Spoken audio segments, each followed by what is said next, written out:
ಎಲ್ಲರಿಗೂ ನಮಸ್ಕಾರ ಸ್ನೇಹಿತರೆ. ವರ್ಷದ ಮೊದಲ ಸೂರ್ಯಗ್ರಹಣ ಫೆಬ್ರವರಿ 17ರಂದು ಫಾಲ್ಗುಣ ಅಮಾವಾಸ್ಯೆ ಎಂದು ಸಂಭವಿಸಲಿದೆ. ಜ್ಯೋತಿಷ್ಯ ಶಾಸ್ತ್ರದ ಪ್ರಕಾರ ಇದರ ಪ್ರಭಾವವನ್ನು 12 ರಾಶಿಯ ಜನರ ಜೀವನ, ಆರೋಗ್ಯ, ವೃತ್ತಿ ಮತ್ತು ಅದೃಷ್ಟದ ಮೇಲೆ ನೋಡಬಹುದು. ಈ ಬಾರಿ ಸೂರ್ಯಗ್ರಹಣವು ಶನಿಯ ರಾಶಿಯಾದ ಕುಂಭ ರಾಶಿಯಲ್ಲಿ ಸಂಭವಿಸುತ್ತಿದೆ. ಆದ್ದರಿಂದ ಇದನ್ನು ಸಾಮಾನ್ಯ ಸೂರ್ಯಗ್ರಹಣಕ್ಕಿಂತ ಹೆಚ್ಚು ಅಪಾಯಕಾರಿ ಎಂದು ಪರಿಗಣಿಸಲಾಗಿದೆ. ಕುಂಭ ರಾಶಿಯಲ್ಲಿ ಸಂಭವಿಸುವ ಸೂರ್ಯಗ್ರಹಣವು ಎಲ್ಲ 12 ರಾಶಿಚಕ್ರ ಚಿಹ್ನೆಗಳ ಮೇಲೆ ಒಂದಲ್ಲ ಒಂದು ರೀತಿಯಲ್ಲಿ ಪರಿಣಾಮ ಬೀರುತ್ತದೆ. ಆದರೆ ನಿರ್ದಿಷ್ಟವಾಗಿ 6 ರಾಶಿಚಕ್ರ ಚಿಹ್ನೆಗಳು ವಿಶೇಷವಾಗಿ ದುರ್ಬಲವಾಗಬಹುದು. ಜ್ಯೋತಿಷ್ಯ ಶಾಸ್ತ್ರದ ಪ್ರಕಾರ ಗ್ರಹಣದ ಪರಿಣಾಮಗಳು ಸರಿಸುಮಾರು 15 ದಿನಗಳವರೆಗೆ ಇರುತ್ತವೆ. ಆದ್ದರಿಂದ ಈ ಸಮಯದಲ್ಲಿ ಎಚ್ಚರಿಕೆ, ಸಂಯಮ ಮತ್ತು ಬುದ್ಧಿವಂತ ನಿರ್ಧಾರಗಳನ್ನು ತೆಗೆದುಕೊಳ್ಳುವುದು ಬಹಳ ಮುಖ್ಯ. ಆ ರಾಶಿಗಳು ಯಾವುವು ಎಂಬುದನ್ನು ತಿಳಿಯೋಣ. ಇನ್ನು 2026ರ ಸೂರ್ಯಗ್ರಹಣದ ಸಮಯದಲ್ಲಿ ನಾವು ಯಾವ ಕೆಲಸಗಳನ್ನು ಮಾಡಬೇಕು, ಯಾವ ಕೆಲಸಗಳನ್ನು ಮಾಡಬಾರ್ದು? ಸೂರ್ಯಗ್ರಹಣದ ಸಮಯದಲ್ಲಿ ಗರ್ಭಿಣಿ ಮಹಿಳೆಯರು ಎಚ್ಚರಿಕೆಯನ್ನು ವಹಿಸಿ. ಇದರ ಸಂಪೂರ್ಣ ಮಾಹಿತಿ ನೋಡೋಣ ಬನ್ನಿ. ಅದಕ್ಕೂ ಮುನ್ನ ನೀವಿನ್ನೂ ಚಾನಲ್ಗೆ ಸಬ್ಸ್ಕ್ರೈಬ್ ಆಗಿಲ್ಲ ಅಂದರೆ ಈಗಲೇ ಸಬ್ಸ್ಕ್ರೈಬ್ ಆಗಿ. ಹಾಗೆ ವಿಡಿಯೋಗೆ ಲೈಕ್ ಮಾಡಿ ಮತ್ತು ವಿಡಿಯೋ ಸ್ಕಿಪ್ ಮಾಡದೆ ಕೊನೆ ತನಕ ನೋಡಿ. ಎಲ್ಲರೂ ಭಕ್ತಿಯಿಂದ ಓಂ ನಮಃ ಶಿವಾಯ ಅಂತ ಕಮೆಂಟ್ ಮಾಡಿ. ಕಟಕ ರಾಶಿ. ಕರ್ಕಾಟಕ ರಾಶಿಯವರಿಗೆ ಈ ಸೂರ್ಯಗ್ರಹಣದಿಂದ ದೈಹಿಕವಾಗಿ ಮತ್ತು ಮಾನಸಿಕವಾಗಿ ಎಚ್ಚರಿಕೆ ವಹಿಸಬೇಕಾದ ಸಮಯ. ಈ ಸಮಯದಲ್ಲಿ ಒತ್ತಡ ಮತ್ತು ಆತಂಕ ಹೆಚ್ಚಾಗಬಹುದು ಮತ್ತು ಯಾವುದೇ ಹಳೆಯ ಅಥವಾ ಹೊಸ ಕಾಯಿಲೆಗಳು ಉಲ್ಬಣಗೊಳ್ಳಬಹುದು. ವಾಹನ ಚಲಾಯಿಸುವಾಗ ಜಾಗರೂಕರಾಗಿರಿ ಮತ್ತು ಯಾವುದೇ ಅಪಾಯಕಾರಿ ಉದ್ಯಮಗಳನ್ನು ತಪ್ಪಿಸಿ. ಗ್ರಹಣದ ನಂತರ ಕನಿಷ್ಠ 1 ವಾರದವರೆಗೆ ಯಾವುದೇ ಪ್ರಮುಖ ನಿರ್ಧಾರಗಳು, ಹೊಸ ಹೂಡಿಕೆಗಳು ಅಥವಾ ಉದ್ಯಮಗಳನ್ನು ತೆಗೆದುಕೊಳ್ಳುವುದನ್ನು ತಪ್ಪಿಸಿ. ನಿಮ್ಮ ಆರೋಗ್ಯ ಮತ್ತು ಮಾನಸಿಕ ಸ್ಥಿತಿಯನ್ನು ನೋಡಿಕೊಳ್ಳುವ ಮತ್ತು ಚಿಂತನಶೀಲ ಕ್ರಮಗಳನ್ನು ತೆಗೆದುಕೊಳ್ಳುವ ಸಮಯ ಇದು. ಕನ್ಯಾ ರಾಶಿ. ಕನ್ಯಾ ರಾಶಿಯವರಿಗೆ ಈ ಗ್ರಹಣವು 6ನೇ ಮನೆಯಲ್ಲಿ ಸಂಭವಿಸುತ್ತದೆ. ಇದು ಹೆಚ್ಚಿದ ವಿರೋಧಕ್ಕೆ ಕಾರಣವಾಗಬಹುದು. ಆದ್ದರಿಂದ ಯಾರನ್ನೂ ಅತಿಯಾಗಿ ನಂಬುವುದನ್ನು ತಪ್ಪಿಸಿ. ಅಪೂರ್ಣ ಕೆಲಸಗಳು ಪೂರ್ಣಗೊಳ್ಳಲು ಸಮಯ ತೆಗೆದುಕೊಳ್ಳಬಹುದು. ಆದ್ದರಿಂದ ತಾಳ್ಮೆಯನ್ನು ಕಾಪಾಡಿಕೊಳ್ಳಿ. ನಿಮಗೆ ಈ ಗ್ರಹಣವು ಖರ್ಚು ಮತ್ತು ನಷ್ಟದ ಸಮಯವಾಗಿರುತ್ತದೆ. ಹಣದ ವಿಷಯದಲ್ಲಿ ಅಜಾಗರೂಕರಾಗಬೇಡಿ. ಯೋಜಿತವಲ್ಲದ ಖರ್ಚುಗಳನ್ನು ತಪ್ಪಿಸಿ. ವ್ಯವಹಾರದಲ್ಲಿ ಏರಿಳಿತಗಳು ಉಂಟಾಗಬಹುದು. ಕೆಲವು ಜನರು ಹೊಟ್ಟೆಗೆ ಸಂಬಂಧಿತ ಸಮಸ್ಯೆಗಳನ್ನು ಅನುಭವಿಸಬಹುದು. ಮೀನರಾಶಿ. ಮೀನರಾಶಿಯವರಿಗೆ ಈ ಗ್ರಹಣವು ಖರ್ಚು ಮತ್ತು ನಷ್ಟದ ಸಮಯವಾಗಿರುತ್ತದೆ. ಹಣದ ವಿಷಯದಲ್ಲಿ ಅಜಾಗರೂಕರಾಗಬೇಡಿ. ಯೋಜಿತವಲ್ಲದ ಖರ್ಚುಗಳನ್ನು ತಪ್ಪಿಸಿ. ವ್ಯವಹಾರದಲ್ಲಿ ಏರಿಳಿತಗಳು ಉಂಟಾಗಬಹುದು. ಕೆಲವು ಜನರು ಹೊಟ್ಟೆಯ ಸಮಸ್ಯೆಗಳನ್ನು ಅನುಭವಿಸಬಹುದು. ನೀವು ಕೈತುಂಬ ಕೆಲಸ ಮಾಡಿ ಕಷ್ಟಪಟ್ಟು ದುಡಿದರೂ ಕೂಡ ಅಂದುಕೊಂಡಿರುವ ಹಾಗೆ ಪ್ರತಿಫಲ ದೊರೆಯುವುದಿಲ್ಲ. ಈ ಸಂದರ್ಭದಲ್ಲಿ ಮೀನರಾಶಿಯವರು ಸ್ವಲ್ಪ ಮಟ್ಟಿಗೆ ಅಗತ್ಯಕ್ಕಿಂತ ಹೆಚ್ಚಿನ ಜಾಗೃತಿಯಲ್ಲಿರಬೇಕು. ಯಾವುದೇ ಹೊಸ ಕೆಲಸವನ್ನು ಕೂಡ ಈ ಸಂದರ್ಭದಲ್ಲಿ ಪ್ರಾರಂಭ ಮಾಡುವುದು ನಿಮಗೆ ಶುಭವನ್ನು ತರುವುದಿಲ್ಲ. ಹೀಗಾಗಿ ಯಾವುದೇ ಹಣ ಹೂಡಿಕೆ ಅಥವಾ ವ್ಯಾಪಾರ, ಉದ್ಯೋಗವನ್ನು ಪ್ರಾರಂಭ ಮಾಡುವುದಕ್ಕೆ ಸ್ವಲ್ಪ ಮಟ್ಟಿಗೆ ತಾಳ್ಮೆಯನ್ನು ತೋರಿಸಬೇಕಾಗುತ್ತದೆ. ಯಾವುದನ್ನು ಕೂಡ ಈ ಸಂದರ್ಭದಲ್ಲಿ ಪ್ರಾರಂಭ ಮಾಡುವುದಕ್ಕೆ ಹೋಗಬೇಡಿ. ಯಾವುದೇ ವಿವಾದಗಳಿಂದಲೂ ಕೂಡ ಆದಷ್ಟು ದೂರವೇರಿ. ಶಿವನನ್ನು ಪೂಜಿಸಿ, ಎಲ್ಲ ಒಳ್ಳೆಯದಾಗುತ್ತದೆ. ಕುಂಭರಾಶಿ. ಈ ಸೂರ್ಯಗ್ರಹಣವು ಕುಂಭ ರಾಶಿಯಲ್ಲಿ ಸಂಭವಿಸುತ್ತಿದೆ ಮತ್ತು ಗ್ರಹಣದ ಸಮಯದಲ್ಲಿ ಬುಧ ಮತ್ತು ಶುಕ್ರ ಕೂಡ ಕುಂಭ ರಾಶಿಯಲ್ಲಿರುತ್ತಾರೆ. ಇದು ಕುಂಭ ರಾಶಿಯವರ ಮನಸ್ಸಿನಲ್ಲಿ ಬಹಳಷ್ಟು ಗೊಂದಲವನ್ನು ಉಂಟು ಮಾಡಬಹುದು. ಈ ಸಮಯದಲ್ಲಿ ಯಾವುದೇ ಪ್ರಮುಖ ನಿರ್ಧಾರಗಳನ್ನು ತೆಗೆದುಕೊಳ್ಳುವುದು ಸೂಕ್ತವಲ್ಲ. ಹಣಕಾಸಿನ ವಹಿವಾಟುಗಳು ಮತ್ತು ಹೂಡಿಕೆಗಳಲ್ಲಿ ನಷ್ಟದ ಅಪಾಯವಿದೆ. ನಿಮ್ಮ ದೈಹಿಕ ಆರೋಗ್ಯ ಮತ್ತು ಮಾನಸಿಕ ಸ್ಥಿತಿಗೆ ವಿಶೇಷ ಗಮನ ಕೊಡಿ. ಒತ್ತಡವನ್ನು ಕಡಿಮೆ ಮಾಡಲು ಧ್ಯಾನ, ಯೋಗ ಅಥವಾ ಲಘು ಚಟುವಟಿಕೆಗಳನ್ನು ಅಭ್ಯಾಸ ಮಾಡಿ. ಈ ಅವಧಿಯಲ್ಲಿ ಸುರಕ್ಷಿತ ವಿಧಾನವೆಂದರೆ ತಾಳ್ಮೆ ಮತ್ತು ಸಂಯಮವನ್ನು ಅಭ್ಯಾಸ ಮಾಡುವುದು ಒಳಿತು. ಸಿಂಹರಾಶಿ. ಈ ಸೂರ್ಯಗ್ರಹಣವು ಸಿಂಹರಾಶಿಯವರಿಗೆ ವಿಶೇಷವಾಗಿ ಸವಾಲಿನದ್ದಾಗಿರಬಹುದು. ಈ ಅವಧಿಯಲ್ಲಿ ಆತುರದ ನಿರ್ಧಾರಗಳು ಅಥವಾ ಭಾವನಾತ್ಮಕ ನಿರ್ಧಾರಗಳು ಭವಿಷ್ಯದಲ್ಲಿ ದುಬಾರಿಯಾಗಬಹುದು. ನಿಮ್ಮ ವೃತ್ತಿ ಜೀವನಕ್ಕೆ ಸಂಬಂಧಿಸಿದ ವಿಷಯಗಳಲ್ಲಿ ವಿಶೇಷ ಎಚ್ಚರಿಕೆ ವಹಿಸುವುದು ಮುಖ್ಯ. ನೀವು ಪ್ರಮುಖ ಹೂಡಿಕೆ, ಹೊಸ ಒಪ್ಪಂದ ಅಥವಾ ಪಾಲುದಾರಿಕೆಯನ್ನು ಪರಿಗಣಿಸುತ್ತಿದ್ದರೆ ಮತ್ತೊಮ್ಮೆ ಯೋಚಿಸಿ. ಈ ಸಮಯದಲ್ಲಿ ದುಡುಕಿನ ಕ್ರಮಗಳನ್ನು ತೆಗೆದುಕೊಳ್ಳುವುದರಿಂದ ಆರ್ಥಿಕ ನಷ್ಟ ಅಥವಾ ವ್ಯವಹಾರ ತೊಂದರೆಗಳು ಉಂಟಾಗಬಹುದು. ಈ ಅವಧಿಯಲ್ಲಿ ಮಾನಸಿಕ ಸಮತೋಲನವನ್ನು ಕಾಪಾಡಿಕೊಳ್ಳುವುದು ಮತ್ತು ನಿಮ್ಮ ಭಾವನೆಗಳನ್ನು ನಿಯಂತ್ರಿಸುವುದು ಬಹಳ ಮುಖ್ಯ. ವೃಶ್ಚಿಕ ರಾಶಿ. ವೃಶ್ಚಿಕ ರಾಶಿಯವರಿಗೆ ಸೂರ್ಯಗ್ರಹಣವು 4ನೇ ಮನೆಯಲ್ಲಿ ಸಂಭವಿಸಲಿದೆ. ಆದ್ದರಿಂದ ಈ ಗ್ರಹಣದ ಪರಿಣಾಮಗಳನ್ನು ನೀವು ಹೆಚ್ಚು ಬಲವಾಗಿ ಅನುಭವಿಸಬಹುದು. ಇದು ಕುಟುಂಬ ಮತ್ತು ಮನೆಗೆ ಸಂಬಂಧಿಸಿದ ಚಿಂತೆಗಳನ್ನು ಹೆಚ್ಚಿಸಬಹುದು. ನಿಮ್ಮ ಹೆತ್ತವರ ಆರೋಗ್ಯದ ಬಗ್ಗೆ ವಿಶೇಷ ಗಮನ ಹರಿಸುವುದು ಅತ್ಯಗತ್ಯ. ಈ ಸಮಯದಲ್ಲಿ ಹೂಡಿಕೆಗಳು ಅಥವಾ ಆಸ್ತಿಯ ಬಗ್ಗೆ ಬುದ್ಧಿವಂತಿಕೆಯಿಂದ ನಿರ್ಧಾರಗಳನ್ನು ತೆಗೆದುಕೊಳ್ಳಿ ಮತ್ತು ಕೆಟ್ಟ ಸಹವಾಸವನ್ನು ತಪ್ಪಿಸಿ. ಈ ಸಮಯದಲ್ಲಿ ನೀವು ಕೆಲಸದಲ್ಲಿ ಯಾವುದೇ ಪ್ರಮುಖ ನಿರ್ಧಾರಗಳನ್ನು ತೆಗೆದುಕೊಳ್ಳುವುದನ್ನು ತಪ್ಪಿಸಬೇಕು. ಹಿರಿಯ ಅಧಿಕಾರಿಗಳು ನಿಮ್ಮ ಕೆಲಸವನ್ನು ಸೂಕ್ಷ್ಮವಾಗಿ ಗಮನಿಸುತ್ತಾರೆ. ಆದ್ದರಿಂದ ಯಾವುದೇ ಅಜಾಗರೂಕತೆಯನ್ನು ತಪ್ಪಿಸಿ. ಸೂರ್ಯಗ್ರಹಣದ ಸಮಯದಲ್ಲಿ ಈ ಮಂತ್ರವನ್ನು ಏಕೆ ಪಠಿಸಬೇಕು? ಸೂರ್ಯಗ್ರಹಣದ ಸಮಯದಲ್ಲಿ ನಕಾರಾತ್ಮಕ ಶಕ್ತಿಯ ಪರಿಣಾಮವು ಹೆಚ್ಚಾಗುತ್ತದೆ ಎಂದು ನಂಬಲಾಗಿದೆ. ಮಂತ್ರವನ್ನು ಪಠಿಸುವುದರಿಂದ ಈ ನಕಾರಾತ್ಮಕ ಶಕ್ತಿಯ ಪರಿಣಾಮ ಕಡಿಮೆಯಾಗುತ್ತದೆ, ಧನಾತ್ಮಕ ಶಕ್ತಿ ರವಾನೆಯಾಗುತ್ತದೆ. ಮಂತ್ರಗಳನ್ನು ಪಠಿಸುವ ಮೂಲಕ ನಕಾರಾತ್ಮಕ ಶಕ್ತಿಯಿಂದ ರಕ್ಷಿಸಲು ಮತ್ತು ಧನಾತ್ಮಕ ಶಕ್ತಿಯನ್ನು ಹೆಚ್ಚಿಸಲು ಪ್ರಯತ್ನಗಳನ್ನು ಮಾಡಲಾಗುವುದು. ಸೂರ್ಯಗ್ರಹಣದ ಸಮಯದಲ್ಲಿ ಯಾವ ಮಂತ್ರವನ್ನು ಪಠಿಸಬೇಕು? ಓಂ ನಮಃ ಶಿವಾಯ. ಇದು ಅತ್ಯಂತ ಸರಳ, ಪರಿಣಾಮಕಾರಿ ಮಂತ್ರಗಳಲ್ಲಿ ಒಂದಾಗಿದೆ. ಎಲ್ಲ ರಾಶಿಯವರು ಸೂರ್ಯಗ್ರಹಣದ ಸಮಯದಲ್ಲಿ ಮನಸ್ಸಿನಲ್ಲಿ ಈ ಮಂತ್ರವನ್ನು ಪಠಿಸಬಹುದು. ಓಂ ಚಂದ್ರಾಯ ನಮಃ. ಈ ಮಂತ್ರವು ಚಂದ್ರನ ಗುಣಗಳು ಮತ್ತು ಶಕ್ತಿಯನ್ನು ಸ್ವೀಕರಿಸಿ ಅದರ ಶಾಂತಿಯನ್ನು ಪಡೆಯುವುದು. ಓಂ ಶ್ರೀ ಸೋಮೇ ನಮಃ. ಈ ಮಂತ್ರವನ್ನು ವಿಶೇಷವಾಗಿ ಸೂರ್ಯಗ್ರಹಣದ ಸಮಯದಲ್ಲಿ ಗ್ರಹಣದ ಪರಿಣಾಮಗಳನ್ನು ಕಡಿಮೆ ಮಾಡಲು ಬಳಸಲಾಗುತ್ತದೆ. ಓಂ ಶ್ರೀಂ ಹ್ರೀಂ ಕ್ಲೀಂ ಐಂ ಓಂ ಸ್ವಾಹ. ಈ ಮಂತ್ರವನ್ನು ಲಕ್ಷ್ಮೀ ದೇವಿಗೆ ಸಮರ್ಪಿಸಲಾಗಿದೆ. ಸಂಪತ್ತನ್ನು ಪಡೆಯಲು ಈ ಮಂತ್ರವನ್ನು ಪಠಿಸಲಾಗುತ್ತದೆ. ಓಂ ಶೀತಾಂಶು ವಿಭಾಂಶು ಅಮೃತಾಂಶು ನಮಃ. ಈ ಮಂತ್ರವನ್ನು ಚಂದ್ರದೇವರಿಗೆ ಸಮರ್ಪಿಸಲಾಗಿದೆ. ಮನಸ್ಸಿನ ಶಾಂತಿಗಾಗಿ ಪಠಿಸಲಾಗುತ್ತದೆ. ಓಂ ನಮಃ ಭಗವತೆ ಚಂದ್ರಾಯ. ಈ ಮಂತ್ರವು ಚಂದ್ರದೇವರಿಗೆ ಗೌರವ ಸಲ್ಲಿಸಲು ಮತ್ತು ಆಶೀರ್ವಾದವನ್ನು ಪಡೆಯಲು ಉಪಯುಕ್ತವೆಂದು ಪರಿಗಣಿಸಲಾಗಿದೆ. 2026 ಸೂರ್ಯಗ್ರಹಣದ ದಿನ ನಾವು ಏನು ಮಾಡಬಾರದು? ಸೂರ್ಯಗ್ರಹಣದ ಸಮಯದಲ್ಲಿ ದೇವರ ವಿಗ್ರಹಗಳನ್ನು, ಫೋಟೋಗಳನ್ನು ಸ್ಪರ್ಶಿಸಬಾರದು. ಸೂರ್ಯಗ್ರಹಣದ ಸಮಯದಲ್ಲಿ ಆಹಾರವನ್ನು ಬೇಯಿಸುವುದು, ತಿನ್ನುವುದು ಶುಭವಲ್ಲ. ಆದರೆ ಮಕ್ಕಳು, ರೋಗಿಗಳು, ವೃದ್ಧರು ಆಹಾರವನ್ನು ಸೇವಿಸಬಹುದು.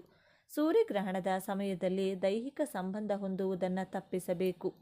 ಸೂರ್ಯಗ್ರಹಣದ ಸಮಯದಲ್ಲಿ ದೇಹಕ್ಕೆ ಎಣ್ಣೆಯನ್ನು ಹಚ್ಚಿಕೊಳ್ಳಬಾರದು.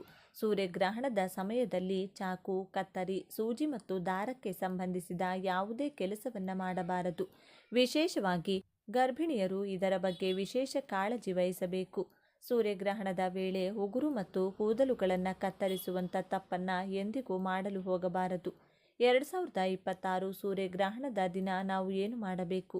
ಗ್ರಹಣದ ಸೂತಕ ಕಾಲ ಆರಂಭವಾಗುವ ಮುನ್ನ ನಾವು ಬಳಸುವ ನೀರಿನಲ್ಲಿ, ಆಹಾರ ಪದಾರ್ಥಗಳಲ್ಲಿ ಅಥವಾ ಇನ್ಯಾವುದೇ ದ್ರವರೂಪದ ವಸ್ತುಗಳ ಮೇಲೆ ಅಥವಾ ಅದರಲ್ಲಿ ಗರಿಕೆ ಅಥವಾ ತುಳಸಿ ಎಲೆಗಳನ್ನು ಹಾಕಿಡಿ. ಗ್ರಹಣದ ಸಮಯದಲ್ಲಿ ದೇವರ ವಿಗ್ರಹಗಳನ್ನು ಸ್ಪರ್ಶಿಸುವುದು ತಪ್ಪಾದರೂ ನಾವು ಈ ಸಮಯದಲ್ಲಿ ಧಾರ್ಮಿಕ ಗ್ರಂಥಗಳನ್ನು ಅಥವಾ ಪುಸ್ತಕಗಳನ್ನು ಓದಬಹುದು ಅಥವಾ ಪಠಿಸಬಹುದು. ಸೂರ್ಯಗ್ರಹಣದ ಸಮಯದಲ್ಲಿ ನಾವು ಮಂತ್ರವನ್ನು ಪಠಿಸಬೇಕು. ಇದರಿಂದ ಗ್ರಹಣದ ಕೆಟ್ಟ ಪರಿಣಾಮ ನಮ್ಮ ಮೇಲೆ ಉಂಟಾಗುವುದಿಲ್ಲ. ಸೂರ್ಯಗ್ರಹಣ ಮುಗಿದ ನಂತರ ಮತ್ತೆ ಸ್ನಾನ ಮಾಡಬೇಕು.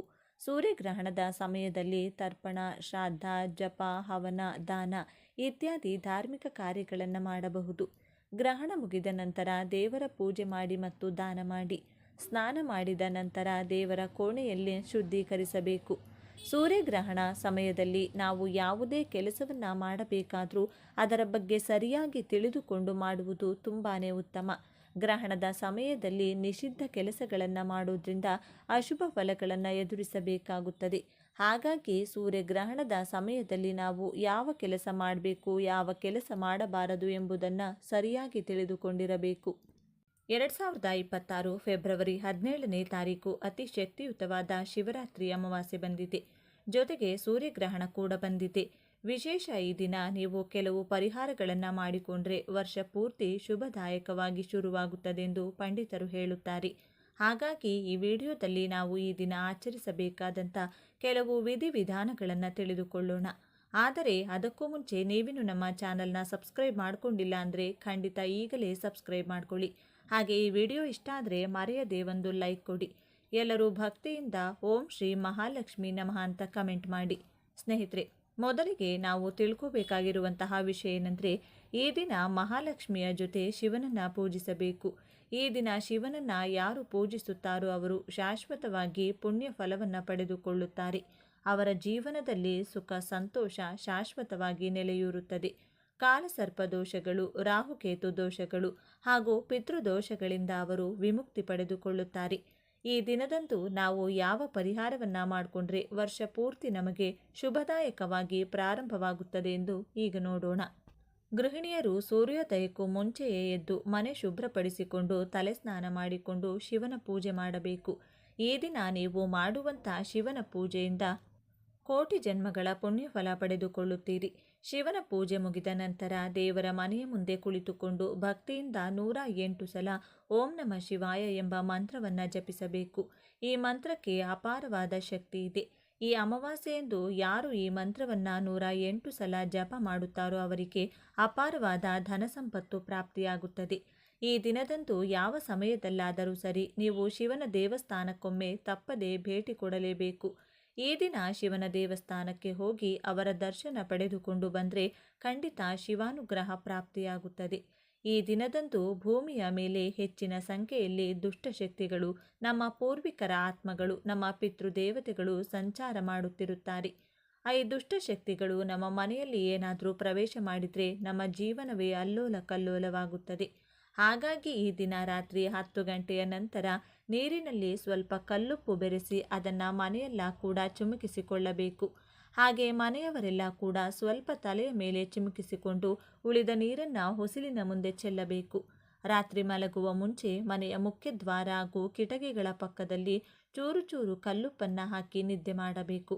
ಮಾರನೇ ದಿನ ಅಮಾವಾಸ್ಯೆ ಮುಗಿದ ನಂತರ ಮತ್ತೆ ಆ ಉಪ್ಪನ್ನೆಲ್ಲ ತೆಗೆದು ಹೊರಗಡೆ ಬಿಸಾಕಿ ಮನೆಯೆಲ್ಲ ಕೂಡ ಶುಭ್ರಪಡಿಸಿಕೊಂಡು ಕಲ್ಲುಪ್ಪನ್ನು ಬೆರೆಸಿದ ನೀರನ್ನು ಮತ್ತೆ ಮನೆಯೆಲ್ಲ ಕೂಡ ಚಿಮುಕಿಸಿಕೊಂಡು ಮನೆಯವರೆಲ್ಲ ಕೂಡ ಸ್ನಾನ ಮಾಡುವ ನೀರಿನಲ್ಲಿ ಸ್ವಲ್ಪ ಕಲ್ಲುಪ್ಪನ್ನು ಬೆರೆಸಿ ಸ್ನಾನ ಮಾಡಿಕೊಳ್ಳಬೇಕು. ಈ ರೀತಿ ಮಾಡೋದ್ರಿಂದ ಮನೆಯಲ್ಲಿ ಅಥವಾ ಮೈಯಲ್ಲಿ ದುಷ್ಟಶಕ್ತಿಗಳು ಪ್ರವೇಶ ಮಾಡುವುದಿಲ್ಲ. ಇದಾಗಲೇ ಯಾವುದಾದರೂ ದುಷ್ಟಶಕ್ತಿಗಳಿದ್ದರೂ ಕೂಡ ಅದು ಹೊರಟು ಹೋಗುತ್ತದೆ. ಈ ದಿನದಂದು ಕೂಡ ಮನೆಯಲ್ಲಿರುವ ಎಲ್ಲರೂ ಕಲ್ಲುಪ್ಪಿನಿಂದ ದೃಷ್ಟಿ ತೆಗೆದುಕೊಳ್ಳಬೇಕು. ಮಕ್ಕಳಿಗೆ ತಂದೆ ತಾಯಿ, ಅಜ್ಜಿ ತಾತ ಯಾರಾದರೂ ದೃಷ್ಟಿ ತೆಗೆಯಬಹುದು. ಹಾಗೆ ಹಿರಿಯರಾದರೆ ಅವರೇ ಸ್ವಲ್ಪ ಕಲ್ಲುಪ್ಪನ್ನು ಕೈಯಲ್ಲಿ ಹಿಡಿದುಕೊಂಡು ಅವರ ತಲೆಯ ಸುತ್ತ 3 ಬಾರಿ ಸುತ್ತಿಕೊಳ್ಳುವ ಮೂಲಕ ದೃಷ್ಟಿ ತೆಗೆದು ಆ ಉಪ್ಪನ್ನು ಹೊರಗಡೆ ಎಸೆಯಬೇಕು ಅಥವಾ ಅದನ್ನು ನೀರಿನಲ್ಲಿ ಬೆರೆಸಿ ಆ ನೀರನ್ನು ಹೊರಗೆ ಚೆಲ್ಲಬೇಕು. ಈ ರೀತಿ ಮಾಡಿದರೆ ಮುಂಬರುವ ದಿನಗಳಲ್ಲಿ ಯಾವ ಕಷ್ಟವೂ ಇಲ್ಲದೆ ಸುಖ, ಶಾಂತಿ, ನೆಮ್ಮದಿ ಹಾಗೂ ಅಷ್ಟೈಶ್ವರ್ಯದಿಂದ ಬದುಕಬಹುದು. ಈ ದಿನ ಕಾಲಿಗೆ ಕಪ್ಪು ದಾರ ಕಟ್ಟಿಕೊಂಡ್ರೆ ಎಲ್ಲ ರೀತಿಯಾದ ನರದೃಷ್ಟಿ, ಕಣ್ಣು ದೃಷ್ಟಿ, ಕೆಟ್ಟ ದೃಷ್ಟಿ ನಮ್ಮ ಮೇಲಿದ್ರೆ ಹೊರಟು ಹೋಗುತ್ತದೆ. ತಪ್ಪದೆ ಸಂಜೆ ಹೊಸ್ತಿಲಿನ ಮುಂದೆ 2 ದೀಪಗಳನ್ನು ಹಚ್ಚಬೇಕು. ಈ ರೀತಿ ಮಾಡುವ ಮೂಲಕ ನಮ್ಮ ಎಲ್ಲ ಕಷ್ಟಗಳನ್ನು ಆ ಪರಮೇಶ್ವರ ದೂರ ಮಾಡುತ್ತಾರೆ. ಸ್ವಸ್ತಿಕ್ ಚಿಹ್ನೆಯಲ್ಲಿ ಮುಕ್ಕೋಟಿ ದೇವತೆಗಳು ವಾಸವಿರುತ್ತಾರೆಂದು ಹೇಳುತ್ತಾರೆ. ಹಾಗಾಗಿ ನಿಮ್ಮ ಮನೆಯ ಸಿಂಹದ್ವಾರದ ಮೇಲೆ ಸ್ವಸ್ತಿಕ್ ಚಿಹ್ನೆಯನ್ನು ಅರಿಶಿನದಿಂದ ಬಿಡಿಸಿ ಮಧ್ಯದಲ್ಲೊಂದು ಕುಂಕುಮದ ಬೊಟ್ಟನ್ನು ಇಡಬೇಕು. ಯಾರ ಮನೆ ಬಾಗಿಲಿನ ಮೇಲೆ ಸ್ವಸ್ತಿಕ್ ಚಿಹ್ನೆ ಇರುತ್ತದೋ ಅವರ ಮನೆಯೊಳಗೆ ಲಕ್ಷ್ಮೀದೇವಿ ಪ್ರವೇಶ ಮಾಡುತ್ತಾರೆ ಎಂದು ಪಂಡಿತರು ಹೇಳುತ್ತಾರೆ. ಲಕ್ಷ್ಮೀದೇವಿ ಇರುವಂತಹ ಮನೆ ಸುಖ, ಶಾಂತಿ, ಸಂತೋಷ, ನೆಮ್ಮದಿ, ಆರೋಗ್ಯ ಹಾಗೂ ಐಶ್ವರ್ಯದಿಂದ ತಾಂಡವವಾಡುತ್ತದೆ ಎಂದು ಮಹಾಲಕ್ಷ್ಮಿಯನ್ನು ಪೂಜಿಸುವುದು ವಾಡಿಕೆ. ಹಾಗಾಗಿ ಈ ದಿನ ಮಹಾಲಕ್ಷ್ಮಿ ಸ್ವರೂಪವಾದ ಕಲ್ಲುಪ್ಪನ್ನು ಕೊಂಡುಕೊಂಡು ಮನೆಗೆ ತಂದರೆ ಕಲ್ಲುಪ್ಪಿನ ಜೊತೆ ಮಹಾಲಕ್ಷ್ಮಿ ಕೂಡ ನಿಮ್ಮ ಮನೆಗೆ ಬರುತ್ತಾಳೆ. ಇದರಿಂದ ವಿಪರೀತವಾದ ಧನಲಾಭ ಉಂಟಾಗುತ್ತದೆ. ಈ ದಿನ ಸಂಜೆ ಒಂದು ಚಿಕ್ಕ ಗಾಜು ಬಟ್ಟಲಿನಲ್ಲಿ ಅಥವಾ ಲೋಟದಲ್ಲಿ ಕಲ್ಲುಪ್ಪನ್ನು ಹಾಕಿ ದೇವರ ಮನೆಯಲ್ಲಿಟ್ಟು ಪೂಜೆ ಮಾಡಬೇಕು. ಈ ರೀತಿ ಮಾಡೋದ್ರಿಂದ ಮನೆಯಲ್ಲಿರುವ ದರಿದ್ರ ದೇವತೆ ಹೊರಟು ಹೋಗಿ ಮುಕ್ಕೋಟಿ ದೇವತೆಗಳು ನಿಮ್ಮ ಮನೆಯೊಳಗೆ ಹೆಜ್ಜೆ ಇಡುತ್ತಾರೆ. ಈ ದಿನ ಅಪ್ಪಿತಪ್ಪಿಯೂ ಯಾರಿಗೂ ಹಣ ಕೊಡಬೇಡಿ. ಹಾಗೆ ಎಂಥ ಪರಿಸ್ಥಿತಿಯಲ್ಲೂ ಹಗಲು ಹೊತ್ತಿನಲ್ಲಿ ನಿದ್ದೆ ಮಾಡಬೇಡಿ. ಬೂದು ಕುಂಬಳಕಾಯಿಯನ್ನು ಲಕ್ಷ್ಮಿ ಸ್ವರೂಪದಂದೇ ಭಾವಿಸುತ್ತಾರೆ. ಹಾಗಾಗಿ ಒಂದು ಬೂದು ಕುಂಬಳಕಾಯಿ ತಂದು ನಿಮ್ಮ ಮನೆಯ ಬಾಗಿಲಿಗೆ ಕಟ್ಟಿಬಿಡಿ. ಕುಂಬಳಕಾಯಿ ಮನೆ ಮುಂದೆ ಕಟ್ಟಿಕೊಂಡ್ರೆ ಮನೆಯಲ್ಲಿರುವಂತಹ ದರಿದ್ರ ಎಲ್ಲ ಹೊರಟು ಹೋಗಿ ಧನಲಕ್ಷ್ಮಿ ತಾಂಡವವಾಡುತ್ತಾಳೆ. ಕುಂಬಳಕಾಯಿ ಕಟ್ಟಲು ಸಾಧ್ಯವಾಗದವರು ಅಲೋವೆರಾ ಗಿಡವನ್ನು ಕೂಡ ಕಟ್ಟಬಹುದು. ಅಪ್ಪಿತಪ್ಪಿಯೂ ಕಪ್ಪು ಬಟ್ಟೆಗಳನ್ನು ಮನೆಯಲ್ಲಿ ಯಾರೂ ಕೂಡ ಹಾಕಿಕೊಳ್ಳಬೇಡಿ. ಹಾಗೆ ಗೃಹಿಣಿಯರು, ಹೆಣ್ಣು ಮಕ್ಕಳು ಯಾರೇ ಆಗಲಿ ಕೂದಲು ಹರಿಬಿಟ್ಟುಕೊಂಡು ಹೊರಗಡೆ ಓಡಾಡಬಾರದು. ಈ ರೀತಿ ಕೂದಲು ಬಿಟ್ಟುಕೊಂಡು ಹೊರಗಡೆ ಓಡಾಡಿದರೆ ಖಂಡಿತ ದುಷ್ಟಶಕ್ತಿಗಳು ನಿಮ್ಮನ್ನು ಹಿಂಬಾಲಿಸಿಕೊಂಡು ಬರುತ್ತದೆ. ಈ ದಿನ ರಾತ್ರಿ ಉಪವಾಸ ಇದ್ರೆ ಒಳ್ಳೆಯದು. ಉಪವಾಸ ಇರಲು ಸಾಧ್ಯವಾಗದವರು ಕನಿಷ್ಠ ಪಕ್ಷ ಮೊಸರು ಹಾಗೂ ಉಪ್ಪು ಬೆರೆಸಿದಂಥ ಪದಾರ್ಥವನ್ನು ತಿನ್ನಬಾರದು. ಈ ದಿನದಂದು ಪೊರಕೆ ಕೊಂಡುಕೊಳ್ಳಬಾರದು. ಪೊರಕೆ ಕೊಂಡುಕೊಂಡ್ರೆ ಲಕ್ಷ್ಮೀ ದೇವಿಯ ಆಗ್ರಹಕ್ಕೆ ಗುರಿಯಾಗುತ್ತೀರಿ. ಇದರಿಂದ ನಿಮ್ಮ ಆದಾಯ ದಿನೇ ದಿನೇ ಕಡಿಮೆಯಾಗುತ್ತದೆ. ಈ ದಿನ ಪ್ರತಿಯೊಬ್ಬರೂ ಕೂಡ ಖಂಡಿತವಾಗಿಯೂ ತಲೆ ಸ್ನಾನ ಮಾಡಿಕೊಳ್ಳಬೇಕು. ತಲೆ ಸ್ನಾನ ಮಾಡಿಕೊಂಡ್ರೆ ನಮ್ಮ ಜಾತಕದಲ್ಲಿರುವ ಎಲ್ಲ ದೋಷಗಳು ಕೂಡ ನಿವಾರಣೆಯಾಗುತ್ತೆ. ಒಂದು ವೇಳೆ ತಲೆ ಸ್ನಾನ ಮಾಡದೆ ಹೋದರೆ ಖಂಡಿತ ದರಿದ್ರ ನಮ್ಮನ್ನು ಬಿಟ್ಟು ಹೋಗಲ್ಲ.